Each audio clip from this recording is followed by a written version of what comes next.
Colby and Diane to All About Animals Radio. We are talking to Gentle Giants today, and that is an elephant saving organisation who's done many phenomenal things to save elephants and help people in Thailand. Now, when COVID hit, the tourism industry in Thailand took a huge hit, and that left many elephants starving. It left them really the people with no income, and mahouts who look after elephants can be children, and they don't earn much money anyway. And Gentle Giants stepped up, and I think they started off by trying to save 11 elephants, and it grew to 28. And Diane and Colby have done phenomenal work. So hi Diane, hi Colby. Hello Yvonne, thank you for having us. So, thank you. So where are we now with it all? Because obviously COVID's over, as much as it will be. Tourism's about to start. What's happening on the ground? Well, we grew to 28, but then we grew to 150, 148, 153. Yeah, I think it was almost 160. Then we started going down to 148, then 100. We ended with, the last count was 138 that we were helping. That's huge. And these were, how many elephants would you say individual families have? Is it just they have one or two? You know, it's really funny that you just mentioned this, because first I want to say that what the description of how we started is exactly how we started. Gentle Giants was born to help these elephants and their families, their human families, from starving to death. And that was going to be our mission. Our mission was just to keep them alive and fed while COVID was over. And of course, we never thought COVID was going to last as long as it has, or as long as it did. And it just developed and blossomed into a beautiful story of hope and compassion, hope to give the elephants a better life.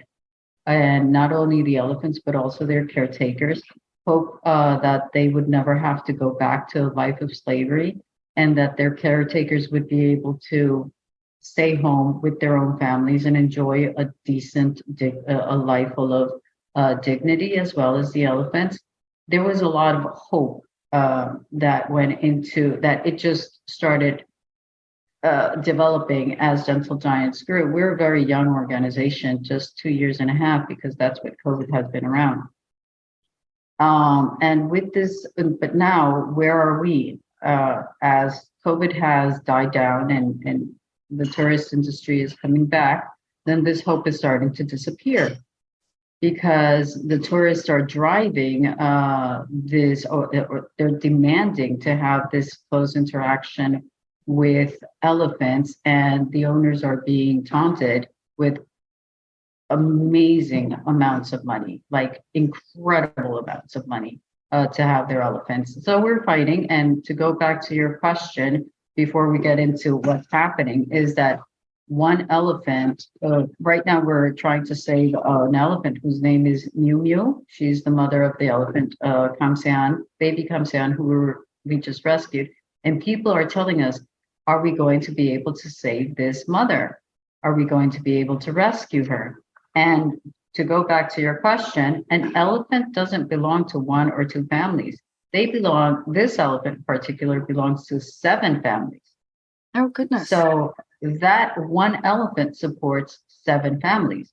And when I'm talking about, imagine each family has about 4 or 5 children. So times that by 7. And all of these family members have to agree on how much they're going to be selling the elephant, if they want to sell the elephant. And that's a back and forth, and it takes forever. So, you know, it's not an easy process. No elephant just belongs to one person. All elephants belong to several and multiple families that have to decide, all have to come to an agreement. And sometimes when they make an offer to us, then it takes them forever to make an offer to us. And then we counter offer, and it takes them forever to, again, go and gather all the 7 families where everyone has a say in it, and then to come back and say yes or no, or counter offer. Oh my goodness, that is complicated. And It is very. these elephants that they're buying, are these elephants that over time people have bred and sort of sold the baby, or are they getting them out of the wild, or is it a mixture? No, these are all captive elephants. All of these elephants have, yes, they're in captivity and they have been bred and their babies have been stolen over and over and over again from them. This is something that we have tried to stop, but it hasn't been an easy process. And now this is, they're not only buying the elephants, they're also leasing the elephants. So there is a camp that I was told right now, before they were offering 20,000 baht per elephant pre-COVID. And this is about, how much is, I think it's $500 or $700 a month. Now this venue is offering 50,000 baht per elephant just to rent it out. This is something that Gentle Giants will never be able to compete. We will never be able to lease an elephant for about $1,800 a month. That's impossible. Times that for 138, and we would. There's no possible way we could compete with that, and that's what we're confronting right now. We're confronting that greed is taking over, and the hope that we had is to keep all of them safe is disappearing, and this is being driven by tourism. And another issue is, Yvonne, so all elephants have always been sold, but usually they breed them, they get the babies. It's the babies, right? They want, because babies bring tourists. Babies, it's the same in zoos and everything else. Right now, they're selling everything: handicapped, elderly, young, male babies, female babies. It's everything's up for grabs right now. And the amount of money is absolutely absurd, which we can't compete with. You know, like a mother and a baby could go for 2.5 million baht, which is around 80,000 US. Okay, if it was just those two, but when you've got hundreds of them, you know, it would take millions of dollars. And then you have the problem of land. You know, many of these babies are boys. So then you have the problem of housing a bull elephant. Right now they're babies, but they are a lot more expensive to house because they have to have their own enclosure with a pretty good sized piece of land. It's at times a little bit overwhelming, you know, because it's also very heartbreaking. Chinese people, are coming in, and they were trying to do this during COVID, and they actually were getting much better prices because people were letting their elephants go for a lot cheaper, but they're still coming in and they're opening up their own elephant camps, circus entertainment, you know. And the Thai government allows them to do this. Yes. So tourism is the #1 source of income in Thailand. In 2019, just from elephant tourism, they brought in, it was like $500 to $700 million pre-COVID. They're expecting around 700 million tourists in 2023. So, you know, they charge starting around $25 an elephant ride. Some are a little less, some are a little more. I mean, so yes, elephant tourism is supported. There are animal welfare laws, but just like in India, there's animal welfare laws.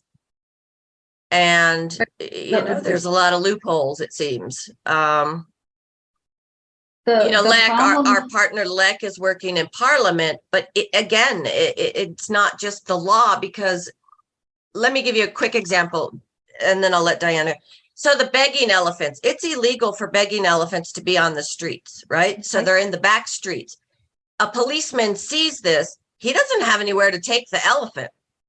So he just kind of shoos them out of the city, but then they come right back. They don't have anywhere to move these animals. So, it's just kind of, it's illegal, but yet there's other complications along with it. So they can't just seize the elephant, put it somewhere.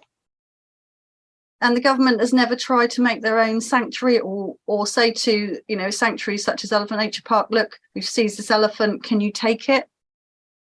Have they got no slush fund to take care of elephants at all, the government, given that the elephant is a huge part of their society? Yeah, but they generate income for Thailand. Yeah. That's the problem. So it hasn't switched over yet in the mindset that you can still make money as ethical. Yeah. You can make good money. That's how Diana and I have raised all our funds, is just by showing the elephants in their natural habitat. Nobody is visiting them and hugging them and touching them and bathing them and all of that. It's just watching them on video on a computer. Mm-hmm. And that's how we've made our donations.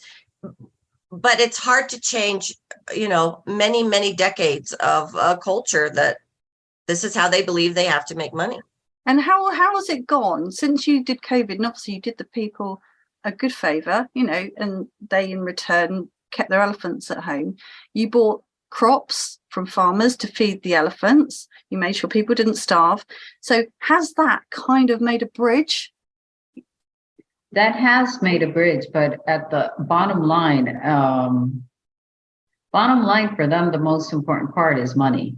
Some of them have learned to see their elephants in a different light and have been able to see that elephants are not money-making machines. Some of them want to stay home, and not only, maybe it's not even for the benefit of the elephant, but for their own benefit, because they're able to see that they can enjoy their families and continue receiving the same amount they would be receiving if they're out with their elephants. They don't get to go home. The mahouts, the caretakers don't get to go home in years. They can be out in venues in the tourist cities for 1 or 2 years, and they don't see their families. And now with COVID, they were able to see that they were getting exactly the same amount they were receiving when they were out in the tourist venues, and they were able to enjoy their families. So that's where we have the upper hand, like where we could say, if you want to stay with your family, we'll continue supporting you. But then there comes other factors, because many of them are saying, yeah, okay, we'll do that, but we want to sell our elephants. And then it becomes also a thing of, we can't be part of providing or supplying baby elephants to the tourist industry. Gentle Giants, Colby and Diana and Leck will not do this. We cannot be suppliers of elephants for the venues. So that's where we are trying to negotiate for them to say, no, if you have an elephant that you want to sell, but like a big necessity to sell, then you have to give us the chance to buy the elephant so that we could take it, to sanctuary, to really give it sanctuary. But we also have the problem that many of these babies that we were supporting are boys, and each boy, just right now, we're trying to raise funds for the first boy that we have rescued, which is baby Kham Saen. He will have only about 2 years to be with the female elephants before he becomes a majestic bull that needs his own place. And it costs $100,000 just to make him a suitable enclosure and to fence out the area where he would be able to have a fulfilling life. So it's not a cheap task. It's a very, very expensive task. And so we need money, we need land, we need, all of these things that need to come together. It's not an easy thing, what we're going through right now. And having the owners being offered tons and tons of money, well, it's not helping, because for them, it's just a quick fix. They could get rid of their elephant for double or triple the amount that they would have normally been offered pre-COVID. With elephants, do they end up with, I have visions here of, like hundreds of male elephants, and you think, well, there's not enough land anywhere for them. But I know these are not wild. In the wild, the bull elephants, I take it, would sort themselves out, go off, and, they're kind of around the herd, but they've got plenty of space. Whereas if you have people breeding elephants and you have all these bull elephants, you know, is it like any other animal? You come out with, you know, years of a load of bull elephants or years of females. And as you say, if everybody needs an enclosure, if you take a bull elephant off, even if these people are keeping them at home, and, you know, maybe people are paying to see them at home, and then the people can go off during the day and do another job, which I understand there's been training programs that yourself, you know, you've run it with LEC to train people to do crafts, to do farming, to, you know, have a skill that means they don't need to stand on street corners begging with elephants. But you've kind of just opened up another whole can of worms, really, that, you know, what do you do with so many bull elephants? Exactly. They chain them to a tree. Wow. They're chained to a tree and can't go anywhere. So like they're not like the female. I mean, many of the females are chained too, but they're a lot more docile. I was talking to Lek and I was telling her, I think that we should try to do a wild a reservation or a reserve, reserve for bulls, you know, try to do a reserve for bulls. And this would like kind of semi rewild them, buy a big land, fence it out, and we can have it where there could be corridors where they can connect with the wild, with literally the wild, that they could always come back to a safe haven, their safe haven. But this is a monumental. That's phenomenal. Yeah. If they did it though, can you imagine if the Thai government did it?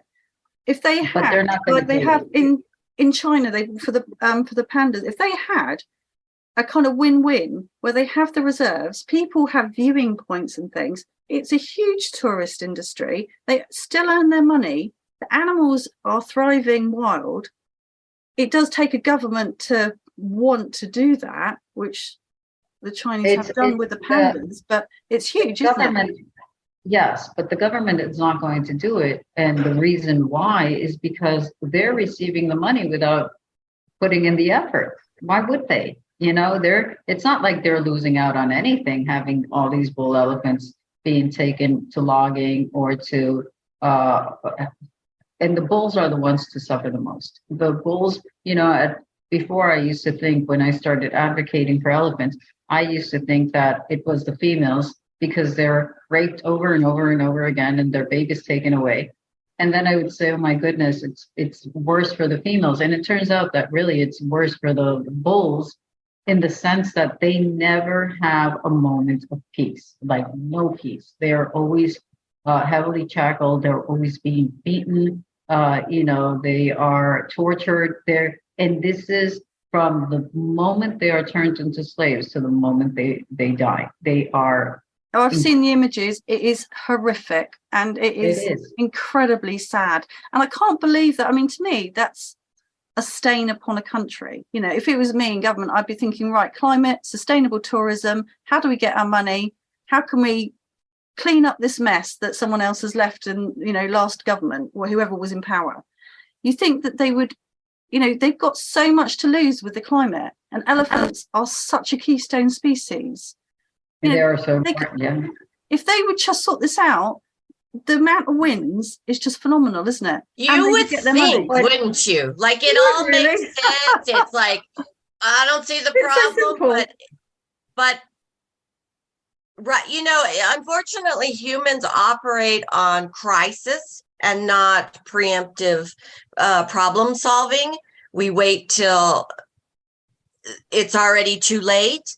You know, one of our projects in northern Thailand, it is actually a biodiverse, one of the most important biodiverse hotspots on the planet.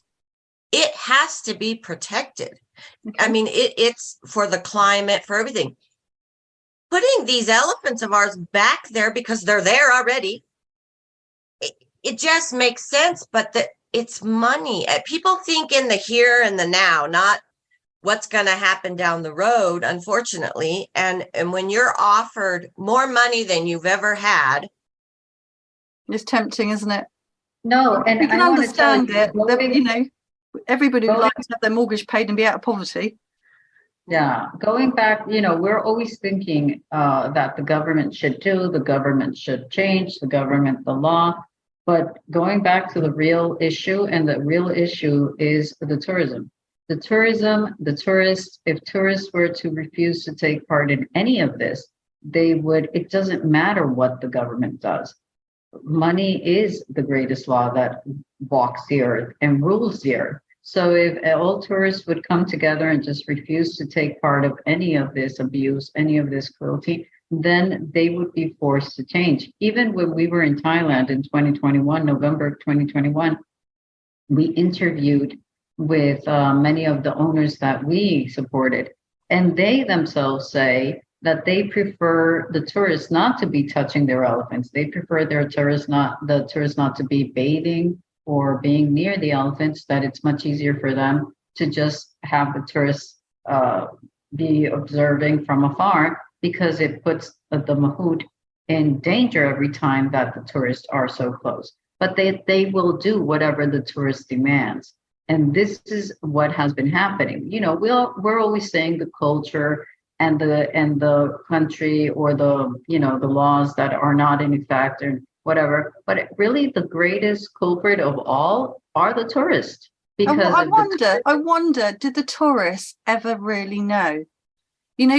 I don't think, I know because of doing what I do with the advocacy, because of what you do. But generally, if you're sat on a plane with 300 people, I bet maybe 10% might have a clue. And I wonder, there's still a high percentage of people who are ignorant to what happens, even in the US, about circuses, zoos, all of that.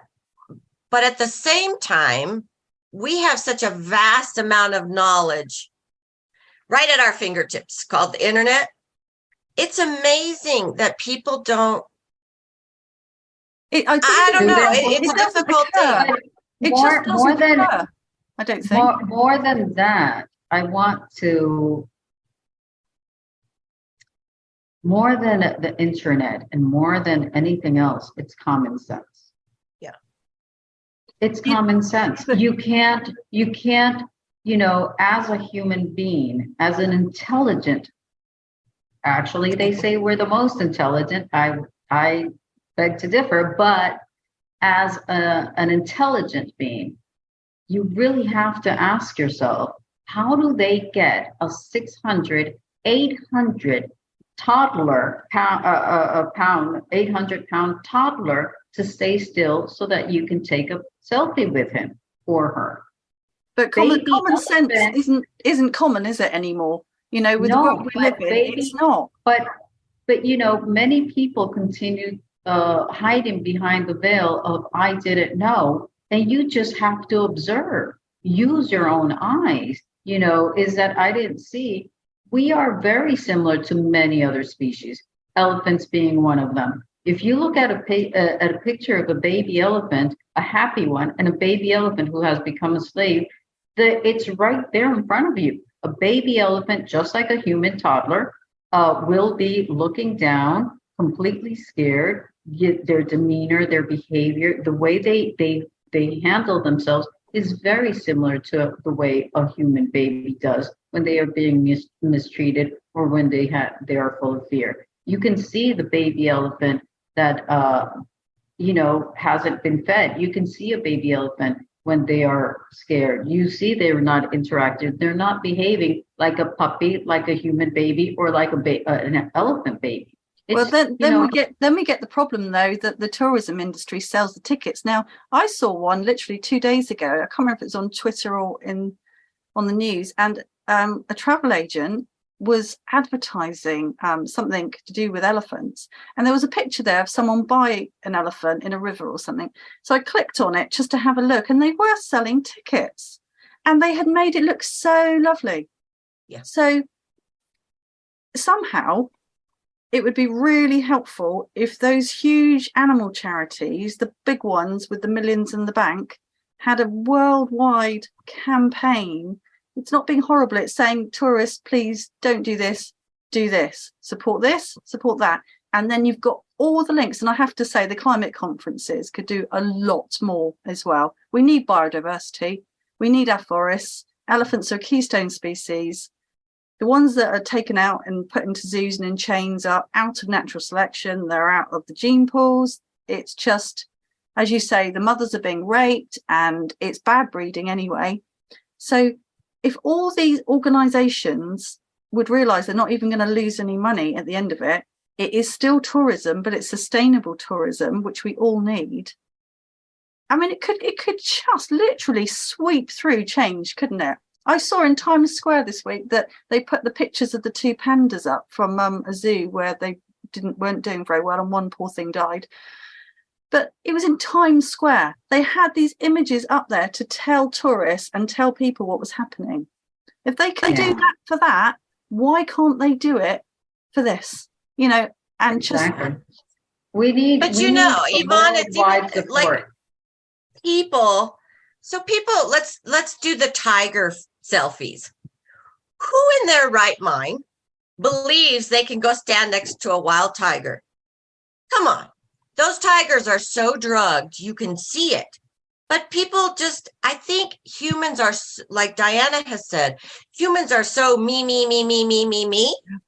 They fail to see what's around them and the bigger picture. You go into a zoo. Why do you want to go to a zoo where the animals are doing absolutely nothing and look miserable? What is that? People don't see it. They don't see the misery. When you compare that to viewing something in its natural habitat, communicating with its own kind and living, the experiences are so completely different. I just don't understand it. Why don't people see it? Why don't they see? Because they're selfish. Well, a big part of it as well is you've got certain conservationists that are not doing, they're taking a huge amount of money in donations and those cages are staying shut. And they're saying, we'd like to do this, but we haven't got enough money. And even if there is a sanctuary or a better way, those cages are staying shut and those donations are rolling on in.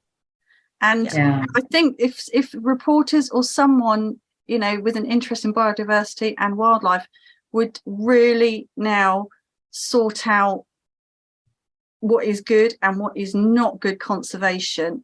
I've been horrified in what I've seen in the past couple of years, where there's millions in banks that's just on freedom of information. It's on the normal, you know, you can Google it, you know, what charities have.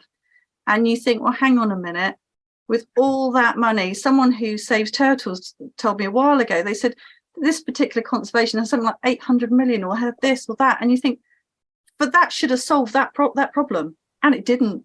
Right. And they're still getting the donations in. Are you aware of the mammoth cloning going on right now? Oh, yeah. So there's the Mammoth project, right? It's been going on for a while. Many people don't know about it. So I think they already have them out there in the Arctic. And the reason they did this, and they say that it isn't for tourism or whatever, it's because the Arctic has such a biodiverse environment, plus because the ice is melting, you know, all this stuff's being released into the air. So really quick, they're trying to put the mammoth back to take care of this. And I'm like, but that they already went extinct. Why aren't we fixing the problem with the animals that are still alive here right now, like the elephants and those that are in the forest, to stop that? Why do we wait? They're spending billions of dollars on this project. This is the thing. The money's already there, but the money's going to all kinds of things that aren't really fixing any problems. And we see that from lots of conferences and things going on. You think, well, if we just had that money, that would have solved that problem. Yeah. But going back to what you've done, and your problem right now is how to move forward and get some of those elephants. Obviously you can't get them all, we can't save all of the puppies in the pound, but get enough of them or get some of them safe and still help people. I've seen on your website people can adopt, you know, an elephant, and you know, you've got lovely details about things on there, and also I think I read that with Elephant Nature Park they've been running courses to teach people skills, and you know, are people still keen to do that kind of thing? Well, first of all, I think before going into that, I would like to tell everyone at Gentle Giants, all our Gigi family, which way we're headed. Okay. And, because of the events that have occurred in the past weeks that, elephants have been taken from us. We're not sure if they were sold. We're sure they're not having a wonderful life. We don't know if they were sold or taken back to slavery, which is probably what's happened. So Gentle Giants is having to reinvent. We're having to reinvent ourselves in the sense that we're going to be going more towards rescuing than to just keeping elephants home, because we don't want, unless the owners sign the new contracts that have very, very, very strong clauses in which they can't sell their elephants, they can't take them back to work, they have to sign a contract of minimum 3 years. If they breach the contract in any way, they will have to refund the money with 7% interest. This is all that we're putting into effect. And we're still waiting. Again, as I say, it's a very long process because all the families have to come together and agree if they also sign the contract. But we would like to be able to save, by saving, I mean rescue as many elephants as possible. It all comes down to how much funds we'll be able to raise to be able to save them. Colby mentioned about a baby and a mother being about 2.5 million baht. This would be the price for a baby male elephant. If it's a baby girl, then the price is higher because it's a female, and females are always more expensive to buy, less expensive to keep. So it's it's more expensive with the boys. So we're headed that way because right now we're having to face the terrible heartbreak of not being able to convince the owners who we have worked for and worked with for 2.5 years to stay and be ethical.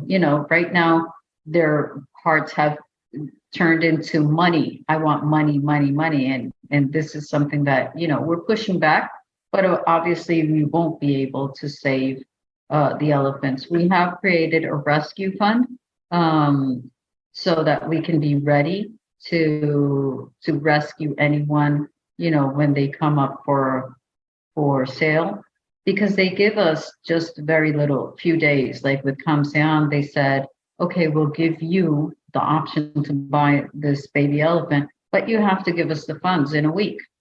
So imagine, thankfully, our beautiful Gigi family came together, and in about 36 hours, we had raised the funds and we were able to secure his safety. But, it puts a lot of stress and a lot of a big burden on our followers, our supporters, and we completely understand this. So that's where we're headed. We're headed towards more rescue. We've been talking to Lek. Lek recently purchased beautiful land right next to Elephant Nature Park. So we would be any elephant that comes to be under, that we are able to purchase Gentle Giants, then we are also responsible for raising the funds and, fencing that part of her land. Because of course, everyone has to understand that we can't just buy the elephant and then go dump it and say goodbye. People must understand. Baby Kham Saen right now is 4 years old, and we expect for him to have a beautiful life that will last, could be for another 70 years. That life expectancy for an elephant is just like for a human being. So, this is a long-term commitment, which we have to take care of everyone. It's not only say, hey, we have a baby elephant. Here, we raise the funds for the initial, to secure him and goodbye.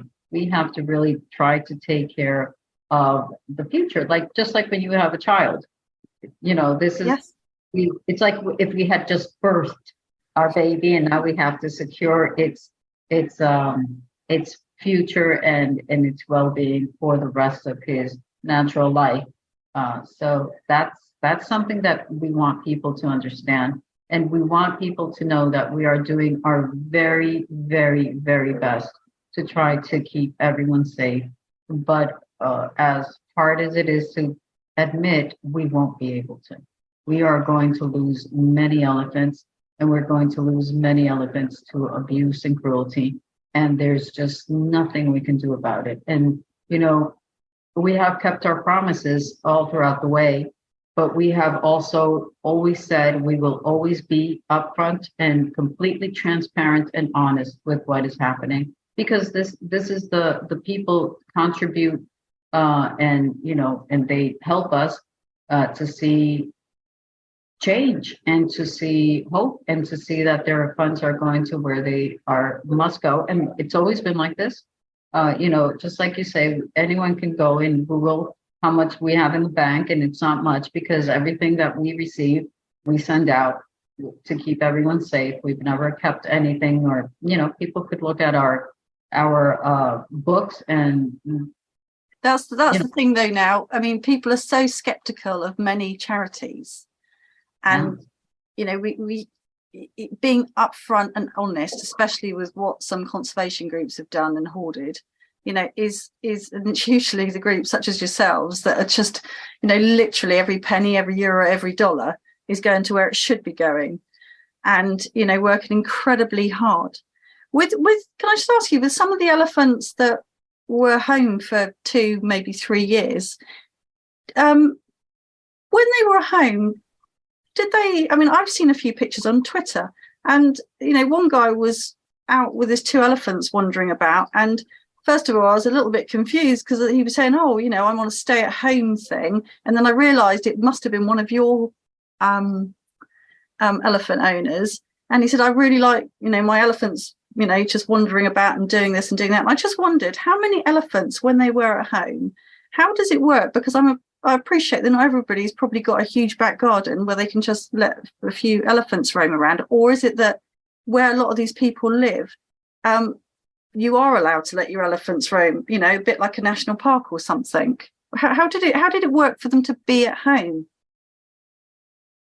Colby, you want to address it, or you want me to? You know, it varied. Some people are closer to more land. The begging elephants in Surin were already at one time a part of an ethical project until COVID hit. So they already had enclosures.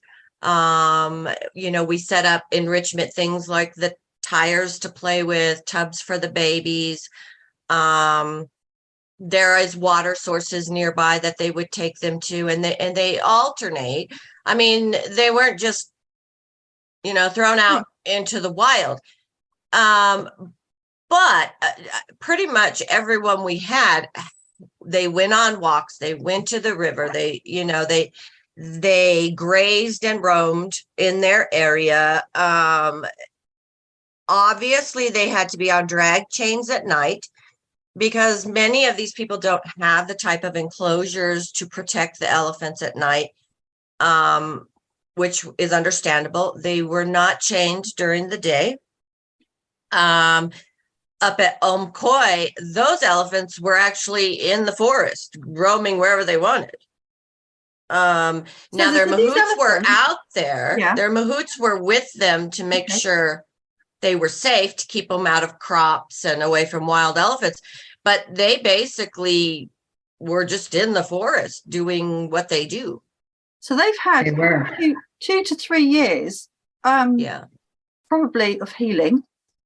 I saw a few pictures, you know, on Twitter or somewhere, and just someone sat watching his elephants, you know, a couple of elephants wandering down the path. And it was lovely. And I read on your website that you had, you know, part of your agreement was that people send in pictures every day, and you noticed a change in the pictures.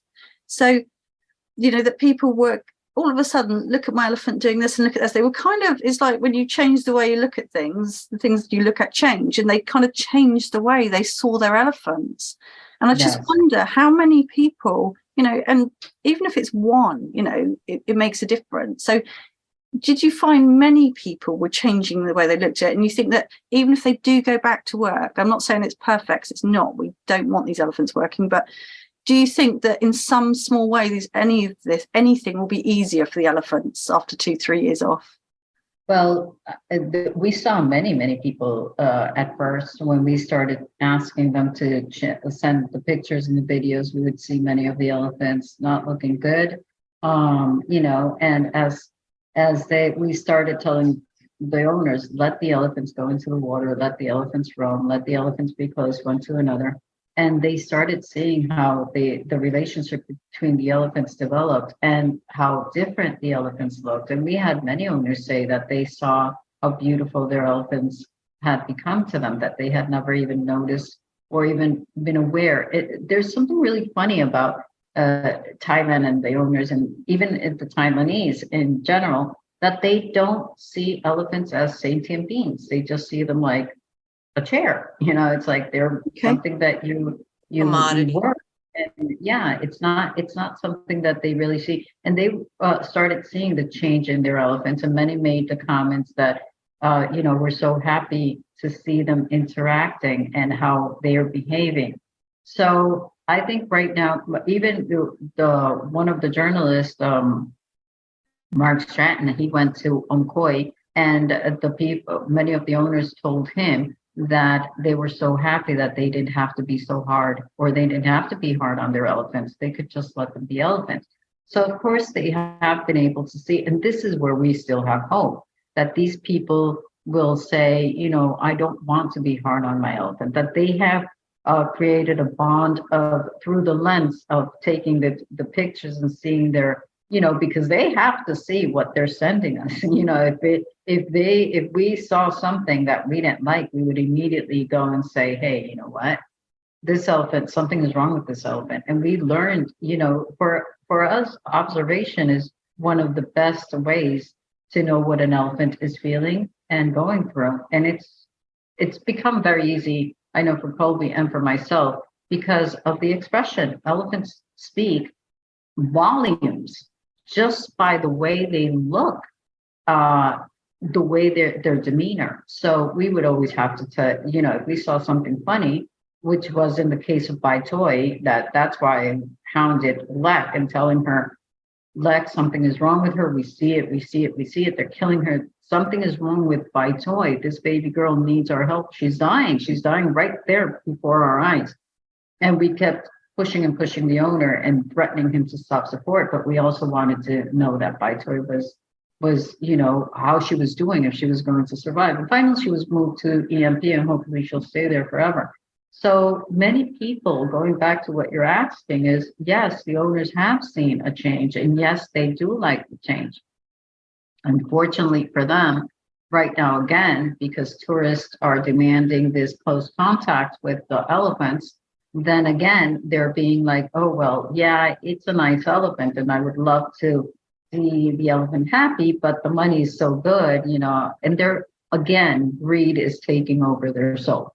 So, again, the plea that we're asking, the pleas, the begging, we beg people, stop supporting abuse and cruelty. Stop it. Tourists have the key to end this. They can end it immediately. They can start spreading the word. We can be just a very powerful force of nature, that we're unstoppable if we just start spreading the word, and doing our part. I've always told our supporters, do not take a selfie with an elephant. And if you do, keep it for yourself. Just never publish it on social media, because social media doesn't, the people that see that picture, they take, I've seen pictures of myself or pictures of I've taken in other groups that I've never had anything. They don't even mention who I am or who took the picture. They don't credit anything. They just say whatever. And this is what happens with the selfies. The selfies are shared and shared and shared and shared. And what the supporter might be trying to say, I was at Elephant Nature Park with this elephant that has been rescued, blah, blah, blah. And that's the text. But the picture is taken and just spread out as a person standing next to an elephant. And this feels that people want to go out and have this experience. And this is what takes babies and mothers what rips them apart. And this is what, and people don't realize that how much harm, that photo can do to people's efforts. And exactly. You've raised a good few points there, because there are a lot of people trying to help, and there's all kinds of ways you can help. And every day, myself and other people on social media, and we're trying to raise awareness politely and quietly. Everybody's got people who follow each other, and there's if you add up how many people are linked, it's thousands, and that spread is thousands. And if we can all maybe each day just it's something we can do. We haven't thought of it so far, but we can do hey tourists, tourism, somehow start posting things to try and raise awareness. When you see tourism trending, you can do something with a hashtag that just maybe spreads a message very carefully. And you can tag in that especially in the UK, Save the Asian Elephant are trying to change the law, because it's something ABDA could do. It's something in other countries tourism could do. It takes no money away from them. They can still sell tickets to sustainable tourism. They can sell tickets to the proper places that don't hurt animals. But the tourism industry, I think, has got away with an awful lot of being left in peace, when actually when you say, come on now, this is your bit. You've been taking money for years and earning millions for years. You can do something here, something really good, and I think people can really try now and engage the tourism industry. I know, and that's what we try to tell people all the time, because people are like, well, what, I can't donate, I don't have, and we understand that. Yeah. But you can make a huge difference just by sharing, because you don't know who will see it and then share, and the ripple effect. And I know a lot of people feel overwhelmed and go, oh, what can I as one person possibly do? Just share. Talk to people when you see them. You don't know how that's going to go down the line, and with social media, you can really make a difference if you just hit that share button. I think I would urge people to, because I have been astounded in the people I've met over the past year. And when someone with a lot of followers all of a sudden shares your tweet or does something, and people want to, there's plenty of, personalities or celebrities or pop stars or politicians. And okay, we kind of think they live in a bubble, but actually a lot of them have made it from scratch, and they're really aware. Everyone has. It's just change starts with you. I mean, and that's something that I always and I tell many people, just Colby and I, she started a little bit after I did, but I started advocating, and it was just one person. And, just one day I just decided or realized that I needed to help elephants. I went to Thailand. I came back. I put all my social media public, took down every personal photo I had of myself, and just turned my social media into my advocate world. And it was just me. I didn't know anyone. I knew zero, like no one. And I just started, I became part of some elephant groups, and some of them were good and some of them were bad. And I was just observing and reaching out to people. And then I started chatting with Lek. We became great friends. So I started chatting with Scott from Global. We're excellent friends. I started chatting. I was even, I was just reaching out to people and talking to people. But at the end of the day, I wasn't known. I didn't know anything about elephants. I was learning, and it's just, people say, oh, who am I? Just how can I change? We all are very, very important. It's not, if you don't have the name out there, you can make the name for yourself. You can start pushing, you can start doing many things. And many people, I would post things about elephants. I had 1 like, and then I post another thing, maybe 3 likes, and one day I had 1,000 likes, and then one day a post went viral and it was shared, I think, 48,000 times, and it was just growing and growing. And you just have to start studying what works, how your message is getting out there, what are the powerful tools you can have. And we are all different. It doesn't work all the same. I personally am great at writing as if I were the elephant. And those are the best posts I ever make, like the elephants. The people will be very, very moved and touched, and they talk back to the elephant, which is absolutely lovely to see that, if I say, please help me, and, as the elephant, and people will say, oh, baby, I'll save you. I'll donate for you. I'll do this.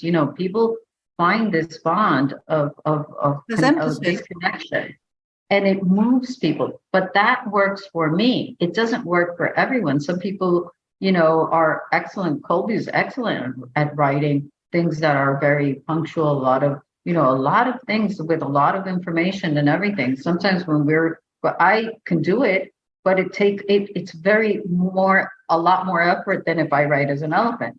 And then I always tell Colby, when we have to do one of the posts, I tell her, oh, we need to write this. And by we, I mean you, because she's excellent at it. She's really excellent. So, it really depends. People can just find whatever works for them to get their voice out. And their voice is powerful. It is. And I think as well, people don't realize that once you get involved, I've been surprised that times have changed. And as you say, if someone's good at something and someone's good at something else, it makes you realize that you don't have to be good at everything. And what you do, sometimes someone will say, oh, thanks for backing me up, or thanks for this, thanks for that. And it's actually very polite.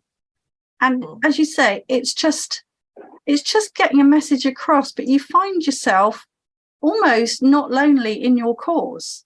Right, exactly. And you realize that, it's like, you can't save everybody, but my goodness me, every now and then when one is saved, and I will always, probably go back to the epic Cavan, that started off so small. It took 5 years, and look how it ended up.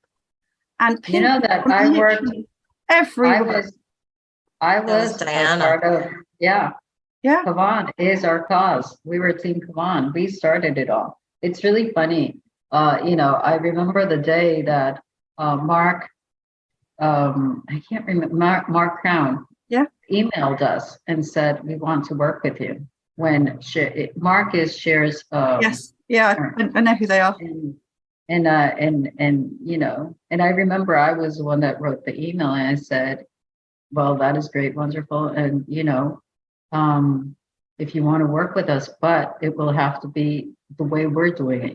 It's not like, so it took 5 years, and we worked hard, and it was very, very hard. And the world stood by us, and we did everything possible. And that's what we could do for these gentle ones now. That's what we need, like gentle giants right now. That's what we need, for the world to stand by us. And we won't be able to save them all. We probably won't be able to save. We rescue one. So our Gigi boy, which is baby Kham Saen right now, we will be all his nannies, and see him, that he will grow up to be this majestic bull without ever having to fear losing him to anything. And anything like slavery, we don't know. Life can say, oh well, I want to take him, and he can. So I can't promise he'll live till whenever he lives, but at least now we know that he will not suffer slavery. And people will see that, won't they? They will see that they stood up, they joined together. As I said, we can't all be the ones loading the elephant on the container, but we can all be the one that sends the email, that sends the tweet, that opens the door. And I want to share with everyone that in 36 hours, we raised the money. I want to thank especially the supporters that have always stood by us, and the supporters that just came recently. There were, there's one, Nellie, she was very adamant. I wanted to send my funds, and I want them to go straight to baby Kham Saen. So, she was very, we were messaging with her back and forth, and finally we received her donation, and it will go directly to baby Kham Saen. And another beautiful supporter who she's always been with us, like since the very start, Christina. And And Christina, we're always like, my goodness, thank you for being here on this journey with us. And she's like, I'm always going to be there. And we appreciate all of this, but we appreciate every single one of our supporters. We had people donating $2.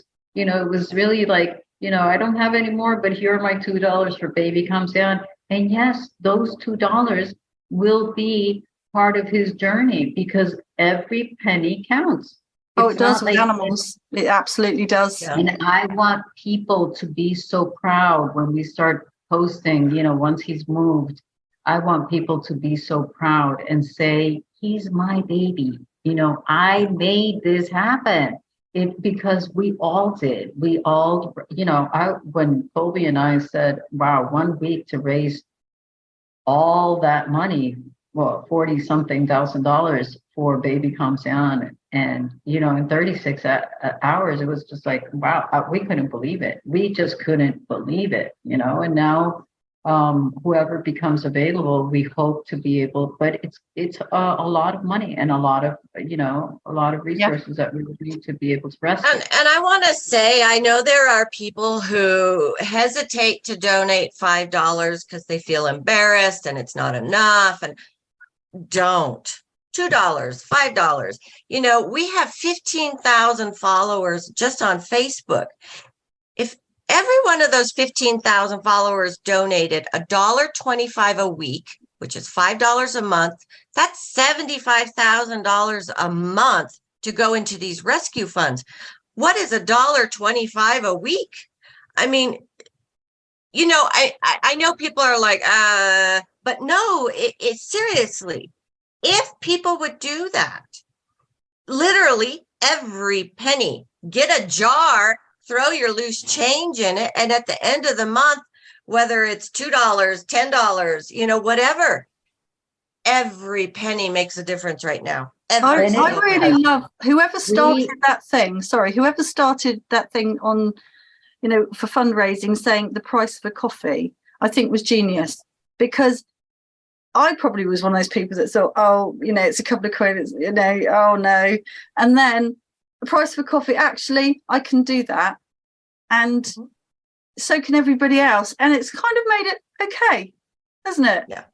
Absolutely. Is that I want to tell you, we don't have big supporters, meaning with deep pockets. And we've been able to send, I don't know, I have the appointment with the accountant next a week, but I think it's been like in this 2.5 years, I think it's been more than $2 million, and it hasn't been from a big company that said, you know what, I'm going to give you 500, I'm going to give you 100, not even 50,000. Nothing like that has ever happened to us.